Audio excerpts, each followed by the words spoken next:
When Jesus said in our gospel today, "Here are my mother and my brothers, for whoever does the will of my heavenly Father is my brother and sister and mother." Did you notice what Jesus did with his hand? Our gospel today tells us that before saying these words, Jesus stretched out his hand, probably to point to his disciples, who he was referring to as his mother and brothers. But my dear brothers and sisters, it is significant that this detail was mentioned by Saint Matthew as he narrated his gospel. Jesus stretched out his hand and then said, "Here are my mother and my brothers. Whoever does the will of my heavenly Father is my brother and sister and mother." There are a number of times in the Gospels that Jesus stretched out his hands. When Jesus would heal a person who was sick, he would stretch out his hand in order to touch the person who is sick and heal him or heal her. When Peter was sinking in the water because he became afraid of the strong winds and the big waves, Jesus stretched out his hand in order to save Peter.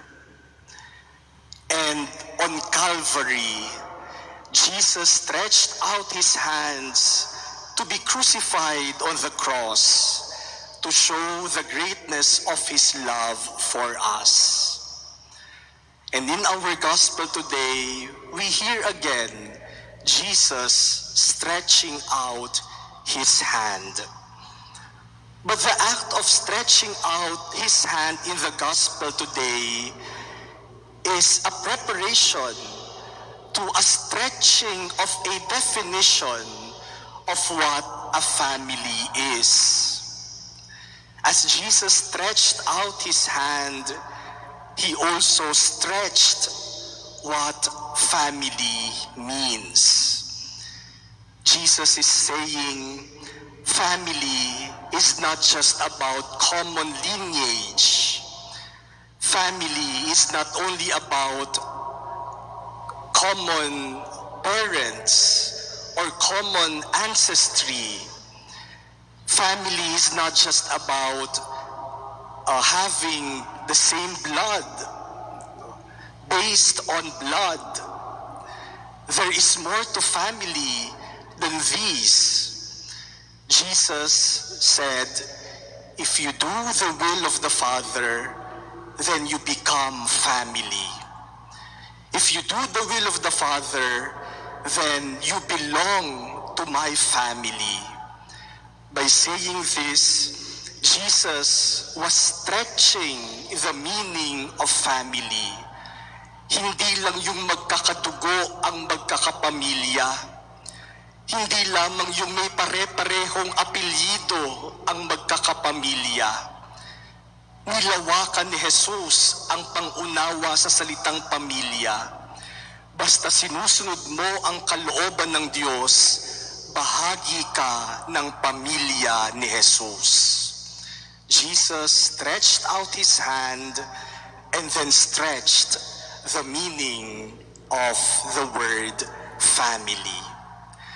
You know, my dear brothers and sisters, I think our God is a God of stretching.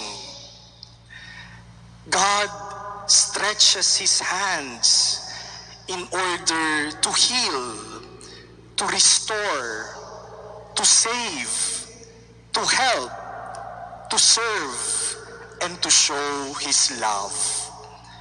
God also stretches his heart in order to be more understanding, more patient, more merciful and compassionate to all of us. This is what we heard from the prophet Micah in our first reading today. The prophet Micah said, "Who is there like you, the God who removes guilt and pardons sin for the remnant of his inheritance, who does not persist in anger forever, but delights rather in clemency, and will again have compassion on us, treading underfoot our guilt." God is merciful, God is compassionate, God is forgiving, God is loving, because He always stretches His heart. My dear brothers and sisters, today Jesus also invites us to do a little stretching. Stretch our hands in order to help, in order to share, in order to care, in order to show our love, in order to serve others. Baka yung mga kamay natin ay hindi na natin nai-stretch. Baka palagi na lamang folded, no? Tawag natin sa Tagalog, nakahalukip-kip na mga kamay. Baka yung mga kamay natin hindi na sa stretch kasi palaging pakabig, no? Palapit, hindi na na-stretch para maglingkod sa kapwa, para magbigay ng tulong, para dumamay sa kapwa. Stretch those hands in love and service. Lalong-lalo na po sa panahon natin ngayon, napakaraming opportunities to stretch out our hands to show our love, especially for our brothers and sisters who are sick and who are in need. Let us also stretch our minds in order to understand other people more and not be quick to judge. Huwag makitid ang utak, huwag makitid ang pag-iisip, huwag makitid ang pananaw. Ang paanyaya ni Jesus, lawakan ang pag-iisip, lawakan ang pananaw, para hindi tayo maging mabilis sa panghuhusga sa kapwa, para matuto tayong umunawa sa ating kapwa. And let us also stretch our hearts so that we may be more patient with each other, we may be more merciful and compassionate, we may be more forgiving and loving. Hilingin natin ang biyaya ng Diyos na malawakan natin ang ating puso. Hindi makitid na puso na limitado lamang ang kayang mahalin. Lawakan ang puso upang mahalin ang lahat.